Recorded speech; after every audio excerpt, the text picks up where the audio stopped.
ভানুয়াতুর নাগরিকত্ব নিয়ে বিতর্কিত ব্যক্তিদের তালিকায় নাম তোলেন আহম মুস্তফা কামাল ওরফে লোটাস কামাল। গেল অক্টোবরে তিনি প্রশান্ত মহাসাগরীয় ছোট দ্বীপ রাষ্ট্রটির পাসপোর্ট কিনেছেন, নিশ্চিত হয়েছে ঢাকা টাইমস। তার আসল নাম আবু হেনা মোহাম্মদ মুস্তফা কামাল নামেই তিনি দেশটির পাসপোর্ট নিয়েছেন। ক্ষমতাচ্যুত শেখ হাসিনা সরকারের সাবেক অর্থমন্ত্রী মুস্তফা কামাল দেশে লুটপাটের বিশেষজ্ঞ হিসেবে তকমা পেয়েছেন। অর্থমন্ত্রী হওয়ার আগে পরিকল্পনা মন্ত্রী থাকার সময় দেশের অর্থনীতির মূল সূচকগুলো এদিক ওদিক করে তুলে ধরায় বানোয়াট পরিসংখ্যানকারীও বলা হয় তাকে। আমাদের দেশ মানুষ কষ্ট করে, আমরা অনেক কষ্ট, এই দেশের মানুষ অনেক কষ্ট আছে, এরা তো নিয়ে বিলাসিত এভাবে সুখে আছে, শান্তিতে আছে। কুমিল্লা 10 আসনের 5 বারের এমপি লোটাস কামাল পেশায় চার্টার্ড অ্যাকাউন্টেন্ট, ক্রিকেট সংগঠক হিসেবে পরিচিতি আছে তার, কিন্তু সব পরিচয় ছাপিয়ে তিনি একজন বিশেষজ্ঞ অর্থনীতিবিদ। অথচ তার হাতেই দেশের অর্থনীতি পঙ্গুত্ব বরণ করেছে। অনুসন্ধান বলছে লোটাস কামাল শেয়ার কারসাজির মাধ্যমে হাজার কোটি টাকা লুটপাট করেছেন। কোনোটা ব্যাংক আমার মনে হয় ভালো, এখন অনেক ব্যাংক আছে, 4-5টা ব্যাংক আছে ঝুঁকিপূর্ণ, যে কোনো মুখে বন্ধ হয়ে যাইতে পারে। টাকাগুলি, এই টাকার ফান্ডটা গেল কোথায়? এরা যদি অর্থ পাচার নাই করতো, এই যে বিদেশে এই যে এক মন্ত্রী এমপি কে শুনে যায় যে 10-12টা তো 10-12টা করে বাড়ির টাকা পাইছে কই। মালয়েশিয়ায় কর্মী রপ্তানি সিন্ডিকেটের মাধ্যমে হাতিয়েছেন বিপুল অর্থ, নিয়ন্ত্রণ করতেন আর্থিক ও ব্যাংক খাত, পেতেন তদবির, নিয়োগ, পদোন্নতি ও বদলি বাণিজ্যের কমিশন। নিজের ও স্বজনের নামে হাজার হাজার কোটি টাকা পাচার করেছেন।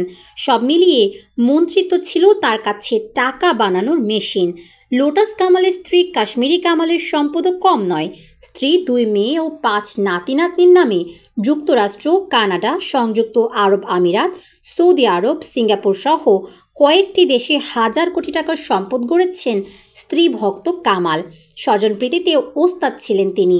ভাইয়ের মাধ্যমে কবজায় রাখতেন দলীয় পদপদবি। টেন্ডার, টিআর ও কাবিখা থেকেও হাতিয়েছেন অর্থ।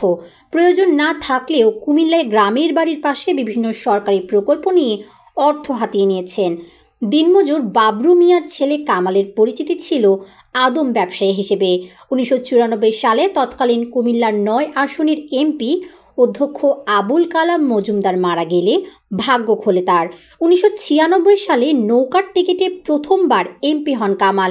2001 সালে পরাজিত হলেও 2008 থেকে 2024 সাল পর্যন্ত আওয়ামী লীগের এমপি ছিলেন তিনি।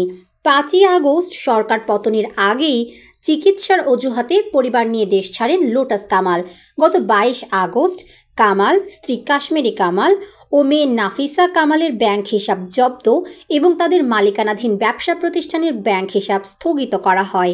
তবে চতুর কামাল সরকার পতনের আগেই ব্যাংক, রাজধানীর বাসা, অফিস থেকে টাকা ও স্বর্ণালঙ্কার সরিয়ে ফেলেন।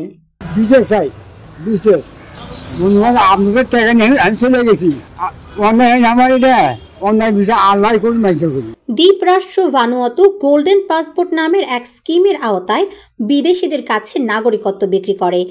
$1,30,000 বিনিময়ে এই নাগরিকত্ব কেনা যায়।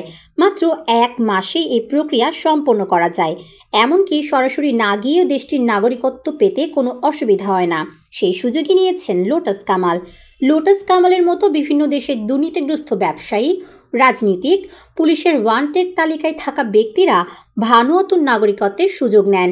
দেশটির পাসপোর্টধারীরা যুক্তরাজ্য ও ইইউ সহ 130টি দেশে ভিসা মুক্ত ভ্রমণ করতে পারেন। ভানুয়াতুকে কর স্বর্গ বলা হয়, কারণ দেশটিতে আয়কর, কর্পোরেট কর অথবা সম্পদের ওপর কোনো কর নেই। ফলে দেশটির অর্থ পাচারকারীদের কাছে এক আকর্ষণীয় গন্তব্য। ভানুয়াতুর নাগরিকত্ব নিয়ে যে কেউ নিজের নামও বদলে ফেলতে পারেন। তবে লোটাস কামাল আসল নামেই ভানুয়াতুর পাসপোর্ট নিয়েছেন। ঢাকা টাইমসের হাতে আসা নথিপত্রে এমনটাই দেখা যায়।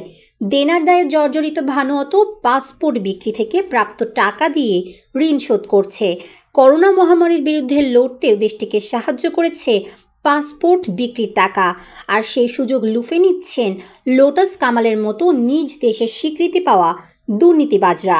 আমরা সাধারণ মানুষ এখন লুটপাটে, সাধারণ মানুষ যাতে দুটো ডাইল ভাত খেয়ে বেঁচে থাকতে পারে সেই পথটা খুঁজতে হবে। বর্তমান যে সরকার আছে এরা কিন্তু লাইনে নিয়ে আসতে